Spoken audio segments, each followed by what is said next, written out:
Phoenix Forgotten is a new found footage horror sci-fi mystery movie that really is flying under the radar because there's been no advertising for it. Like, the only reason, literally, that I found out about it was that it showed up at my theater. And it's funny because there are a lot of other smaller movies that haven't shown up there recently, but this one did, and I'm really glad I went to see it because I really enjoyed the film. What is that? It's just a car. Mark, speed up. I am. Oh my god, it's right behind us. What's it doing? Mark, speed up. Go!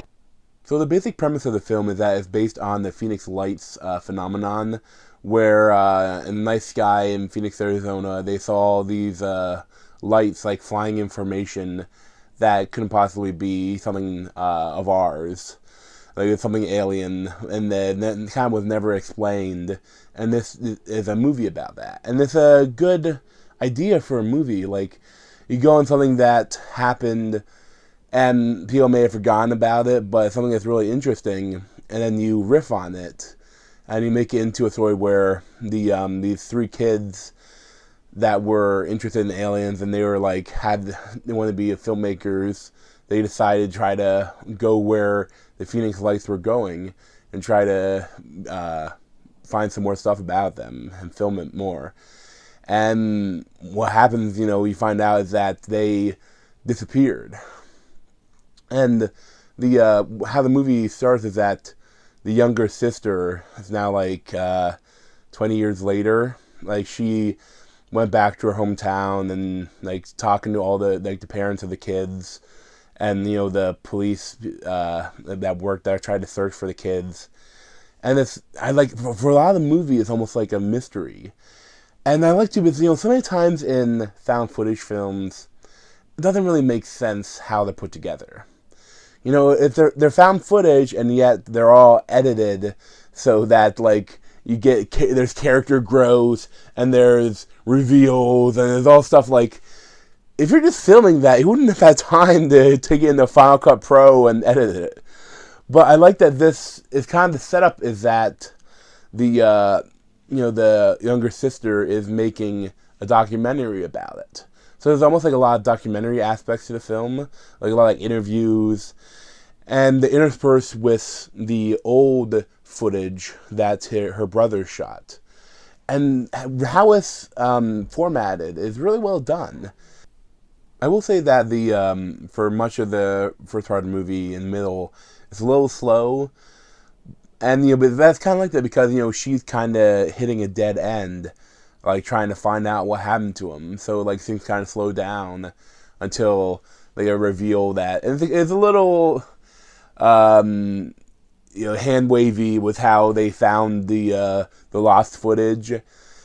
But at the same time, it could happen, like, that someone found the camera and just sent it to us back to the school, and that I could see that happening, but it's a little hand wavy.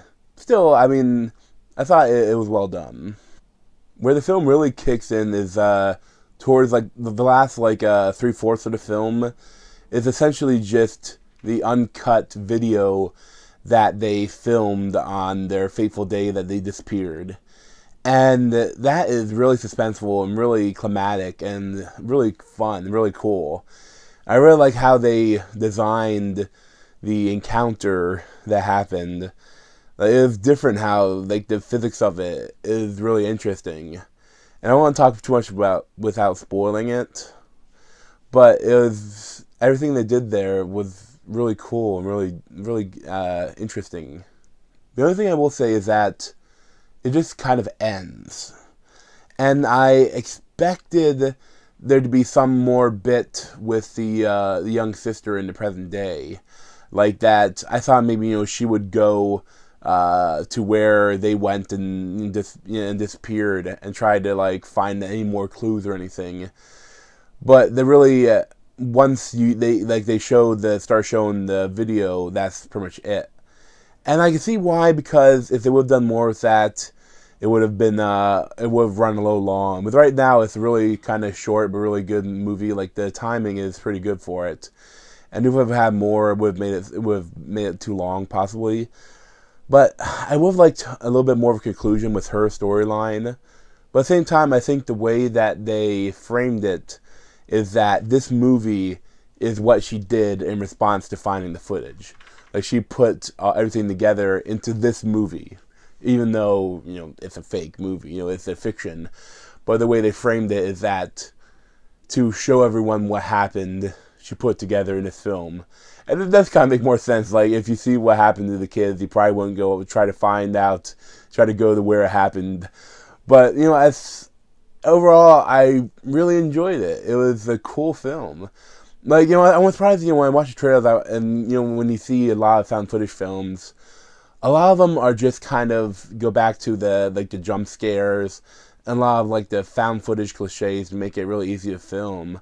And this one really didn't do that much of it. It was well done. Like, say, parts were creepy, but there were, no jump scares. It weren't very many scares at all.